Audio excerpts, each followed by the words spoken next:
আসসালামু আলাইকুম, আশা করি আপনি ভালো আছেন। আজকের এই ভিডিওতে আপনাকে দেখানো হবে কিভাবে আপনি FX991 ES প্লাস ক্যালকুলেটর দিয়ে খুব সহজেই বাইনারি থেকে হেক্সাডেসিমালে রূপান্তর করতে পারবেন। তো চলুন ভিডিওটি শুরু করি। আমরা এখন 1 নম্বর টাইপটি অর্থাৎ এই টাইপটি আমরা সমাধান করব। আপনার পরীক্ষায় যদি এই রকম টাইপ থাকে সেক্ষেত্রে আপনি কিভাবে সমাধান করবেন খুব সহজ উপায়ে আপনাকে এই ভিডিওতে শিখিয়ে দেওয়া হবে। আপনি প্রথমত ক্যালকুলেটরটি অন করবেন। ক্যালকুলেটর অন করার পর এই মোড বাটনে একটা চাপ দিবেন। চাপ দেওয়ার পর আপনি 4 প্রেস করবেন। 4 প্রেস করার পর এখানে দেখতে পাচ্ছেন ডিইসি অর্থাৎ ডিইসি দ্বারা বোঝাচ্ছে ডেসিমাল। আমরা যেহেতু এই ভিডিওতে বেসিক্যালি কথা বলবো বাইনারি সংখ্যা নিয়ে, সো আমরা চলে যাব এখন বাইনারি মোডে। সো কিভাবে যাব? আপনারা দেখতে পাচ্ছেন লগের উপরে এখানে বাইনারি নামে একটা লেখা আছে, আপনি এখানে প্রেস করবেন। প্রেস করার পর আপনার সামনে এইরকম একটা বাইনারি লেখা শো করবে। সো এখন আপনি যেই বাইনারি নাম্বারটা দিবেন সেই নাম্বারটা আপনি এখানে ইনপুট দিবেন। দেন আপনি যেই মোডে যেতে চাচ্ছেন অর্থাৎ যেই বেজে যেতে চাচ্ছেন ওই বেজটা আপনি ইনপুট দিবেন। তো চলুন কিভাবে আমরা সমাধান করব সেটা আপনাকে খুব ইজিলিভাবে দেখিয়ে দিচ্ছি। দেখুন, আপনি এখন আপনার প্রশ্নে যে সংখ্যাগুলো রয়েছে সেই সংখ্যাগুলো জাস্ট ইনপুট দিয়ে দিবেন। তো কিভাবে ইনপুট দিবেন? দেখুন এখানে লেখা আছে 111, সো আপনি 3টি 1 ইনপুট দিবেন। দেন লেখা আছে 000 অর্থাৎ 3টি 0 আপনি ইনপুট দিলেন। তারপরে লেখা আছে 10। এখন আপনি সমান চিহ্নতে চাপ দেন। সমান চিহ্নতে চাপ দেওয়ার পর আমরা এখন কনভার্ট করব হেক্সাডেসিমালে। সো হেক্সাডেসিমালে কনভার্ট করার জন্য আমরা এক্স এর এখানে দেখতে পাচ্ছি HEX অর্থাৎ নীল কালারে দেখতে পাচ্ছেন আপনি HEX নামে একটা বাটন আছে। সো আপনি এইখানে চাপ দিয়ে দেন। চাপ দেওয়া মাত্রই আপনার সামনে অ্যান্সার চলে আসবে। সো দেখুন আমাদের এখানে অ্যান্সার হচ্ছে E2। সো এটাই হচ্ছে আমাদের কাঙ্ক্ষিত অ্যান্সার, অর্থাৎ আমাদের এখানে অ্যান্সারটা হচ্ছে E2। সো চলুন এখন আমরা আমাদের পরবর্তী যে কোশ্চেনটা রয়েছে সেটা আমরা সমাধান করি। সো দেখুন আমাদের পরবর্তী কোশ্চেনে লেখা আছে এই রকম একটা সংখ্যা দিয়েছে এবং পরবর্তী কোশ্চেনে আমাদের আবারও বলেছে হেক্সাডেসিমালে প্রকাশ করতে। সো আমরা খুব ইজিলিভাবে এবং শর্টকাট টেকনিকে আপনাকে এই ভিডিওতে শিখিয়ে দিচ্ছি যাতে আপনি মাত্র কয়েক সেকেন্ডের বিনিময়ে এই প্রশ্নগুলো খুব সহজেই সমাধান করতে পারবেন।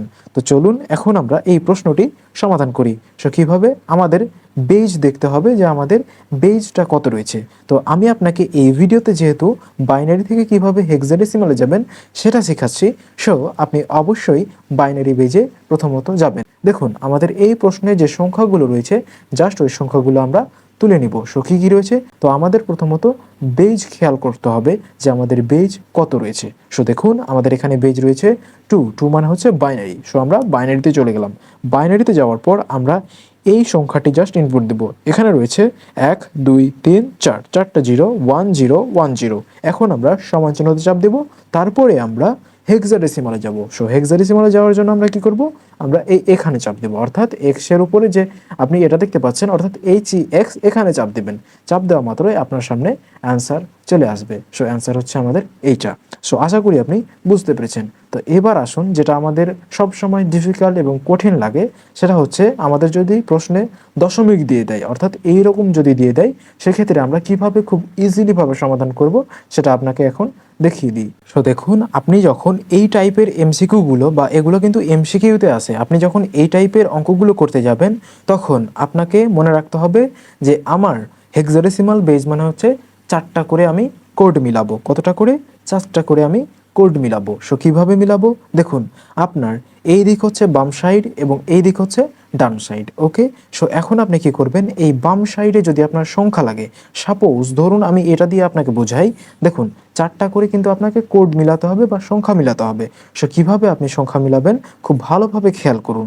দেখুন এখানে বাম সাইডে আপনার কতগুলো সংখ্যা রয়েছে দেখুন তো, এখানে 1 2 3 4 অর্থাৎ এই দিক দিয়ে গোনা শুরু করবেন 1 2 3 4 5, 5টা সংখ্যা রয়েছে। কিন্তু আমাদের হেক্সাডেসিমালে যেহেতু যেতে হবে সেই ক্ষেত্রে আমরা কি করব? 4টা করে কোড মিলাবো। ওকে, সো এখানে যেহেতু 5টি সংখ্যা রয়েছে সেই ক্ষেত্রে আমরা কি করব? আমাদের 4টা করে যদি মিলাইতে চাই সেই ক্ষেত্রে আমাদের 8টি সংখ্যা বা 8টি আমাদের সংখ্যা লাগবে। সো আসুন একটু বিস্তারিত বলি। সো দেখুন আমাদের 1 1 0 1 1 রয়েছে। সো এখন আমরা কি করব? এখন আমাদের কাজ হবে 4টা করে কোড মিলানো। দেখুন 1 2 3 4 অর্থাৎ আমরা এই 4টা কোড মিলাই নিলাম। তারপরে আমরা কি করব, আরও তো 4টা আমাদের মিলাতে হবে। সো কীভাবে, 0 0 0, অর্থাৎ আপনি 3টা জিরো বাম দিকে নিতে পারবেন। সো আমরা যদি 3টা জিরো নিয়ে ফেলি তাহলে আমাদের কিন্তু এই দিককার হচ্ছে 4টা এবং এই দিককার হচ্ছে এই 4টা। ওকে, তাহলে কিন্তু আমাদের কোড মিলে যাবে। সো দেখুন এখন আমরা পরবর্তীটা বা এভাবেই আমরা 4টা করে মিলায় নিই। ওকে, সো দেখুন পরবর্তীতে রয়েছে 1 1 0 111। আমরা এখন 111 দিয়ে দিলাম। এই ক্ষেত্রে দেখুন, এক্ষেত্রে কিন্তু ডান দিকে শো করছে, এদিকে কিন্তু ডান দিকে, অর্থাৎ যদি আমাদের ডান দিকে কোনো সংখ্যা প্রয়োজন হয় সেই ক্ষেত্রে আমরা কি করব, সেই ক্ষেত্রে আমরা ডান দিকে 0 নিব। সো দেখুন 1 2 3 4, অর্থাৎ এই দিক দিয়ে আমরা 4টা পাচ্ছি এবং এই দিক থেকে আমাদের 4টা সংখ্যার প্রয়োজন। সো দেখুন অলরেডি আমাদের 2টা সংখ্যা রয়েছে। সো এখন আমরা কি করব, 2টা সংখ্যা অর্থাৎ 2টা জিরো নিতে পারবো। ওকে, আপনি কিন্তু অন্য কিছু আর নিতে পারবেন না, জাস্ট জিরোই নিতে পারবেন। সো দেখুন আমরা কিন্তু 2টা জিরো নিয়ে ফেলে আমরা 4টা করে আমরা কনভার্ট করে নিয়েছি। সো এইটুকু হচ্ছে দশমিকের আগের অংশ এবং এইটুকু হচ্ছে দশমিকের পরের অংশ। এখন আমরা এইটুকুকে আমরা জাস্ট ক্যালকুলেটরে ইনপুট দিব ঠিক আগের মতোই। সো চলুন এখন আমরা এই জিনিসটুকুকে ক্যালকুলেটরে ইনপুট দিই। তো প্রথমেই আমরা বাইনারি বেজে যাব। সো বাইনারি বেজে কিভাবে যাব, এখন আমরা এই লগের উপরে অর্থাৎ বিন আছে এখানে ক্লিক করব, তাহলে আমরা বাইনারি বেজে চলে যাব। এখন আমরা যে ক্যালকুলেশন করে অর্থাৎ আমরা যে হিসাব নিকাশ করে এই মানটি পেলাম, জাস্ট এই মানটি ক্যালকুলেটরে ইনপুট দিব, দেন আমরা হেক্সাডেসিমাল মোডে চলে যাব। দেখুন এখন আমরা জাস্ট এই অংশটুকুকে ক্যালকুলেটরে ইনপুট দিব। সো কীভাবে, যা আছে আমরা ঠিক সেভাবেই আলাদা আলাদা করে জাস্ট ইনপুট দিব। ওকে, সো 0 0 0 অর্থাৎ 000 1 1 0 1 1, অর্থাৎ এই জিনিসটুকু আমরা ক্যালকুলেটরে ইনপুট দিলাম। ইনপুট দেওয়ার পর আমরা সমান চিহ্নতে প্রেস করব। সমান চিহ্নতে প্রেস করার পর আমরা যেহেতু হেক্সাডেসিমাল সমাধান করছি সেহেতু আমরা হেক্সাডেসিমাল মোডে যাব। এক্সের উপরে আমরা চাপ দিব, তাহলে আমরা কিন্তু এইটার অ্যান্সারটা কিন্তু অর্ধেক পেয়েছি, অর্থাৎ 1B, কিন্তু আমাদের অর্ধেক অ্যান্সার বাকি রয়েছে। সো সেই ক্ষেত্রে আমরা কি করব, জাস্ট এই অর্ধেক অ্যান্সারটা লিখব। সো দেখুন আপনার অ্যান্সার কিন্তু হবে 1B। আপনি কিন্তু পাচ্ছেন অর্ধেক, কিন্তু আপনার আরও যে দশমিকের পরের অংশটুকু ছিল সেই অংশটুকু আপনার প্রয়োজন। সো কীভাবে, সো দেখুন এখন আমরা এই মানটুকুকে আলাদাভাবে ক্যালকুলেটরে ইনপুট দিব। সো কীভাবে, আবারও এসি বাটনে ক্লিক করে বের হয়ে যাব, দেন আমরা বাইনারি মোডে চলে যাব। বাইনারি মোডে যাওয়ার পর আমাদের পরবর্তী যে অংশটুকু রয়েছে সেই অংশটুকু জাস্ট ইনপুট দিব। খুব সহজেই আমরা কিন্তু এগুলো সমাধান করতে পারবো। সো কী রয়েছে, 1 1 0 1 1 1 0 0। সো এখন আমরা জাস্ট সমান চিহ্নতে প্রেস করব। সমান চিহ্নতে প্রেস করার পর আমরা হেক্সাডেসিমাল মোডে যাব। সো কীভাবে, এক্স এর উপরে একটা চাপ দেব, তাহলে আমাদের যে অ্যান্সারটা হবে সেটা হচ্ছে DC। সো এই হচ্ছে আমাদের কাঙ্ক্ষিত অ্যান্সার। সো আপনি এভাবেই যদি আপনার প্রশ্নে দশমিকে দেওয়া থাকে ঠিক একই নিয়ম অ্যাপ্লাই করে আপনি এই প্রশ্নটা সমাধান করে কমেন্ট বক্সে উত্তর দিবেন। যদি না পারেন অবশ্যই আপনি কমেন্ট বক্সে জানাবেন এবং উত্তরটি অবশ্যই আপনি কমেন্ট বক্সে জানিয়ে দিবেন।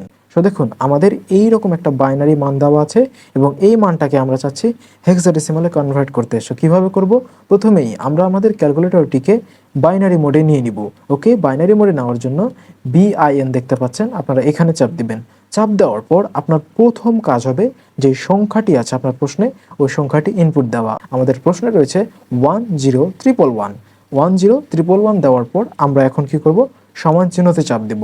সমান চিহ্নতে চাপ দেওয়ার পর আমরা হেক্সাডেসিমালে যাব। মনে রাখবেন আপনাকে সমতুল্য বলুক বা বাইনারিতে প্রকাশ করো বলুক বা আপনাকে বলুক যে হেক্সাডেসিমালে প্রকাশ করো, যাই বলুক না কেন সমতুল্য ডাজন্ট ম্যাটার। সো দেখুন এখন আমরা জাস্ট হেক্সাডেসিমালে কনভার্ট করে দিলেই আমাদের অ্যান্সারটা চলে আসবে। সো আমরা হেক্সাডেসিমালে এখন কনভার্ট করে দেব। সো কীভাবে, সো এখন আপনাদের কাজ হবে HEX এইখানে চাপ দেওয়া, তাহলে আপনাদের কাঙ্ক্ষিত অ্যান্সারটি চলে আসবে। সো দেখুন আমাদের এই বাইনারির মানটা হচ্ছে 17 অর্থাৎ 17। সো এটাই হচ্ছে আমাদের এই প্রশ্নটার কাঙ্ক্ষিত অ্যান্সার। তো এই ছিল ভিডিওটি যদি ভালো লেগে থাকে তাহলে অবশ্যই ভিডিওটিতে একটা লাইক দিবেন এবং চ্যানেলে যদি নতুন দর্শক হয়ে থাকেন তাহলে অবশ্যই চ্যানেলটি সাবস্ক্রাইব করে নেবেন। তো দেখা হচ্ছে পরবর্তী নেক্সট ভিডিওতে। ততক্ষণ পর্যন্ত ভালো থাকুন, সুস্থ থাকুন, খোদা হাফেজ।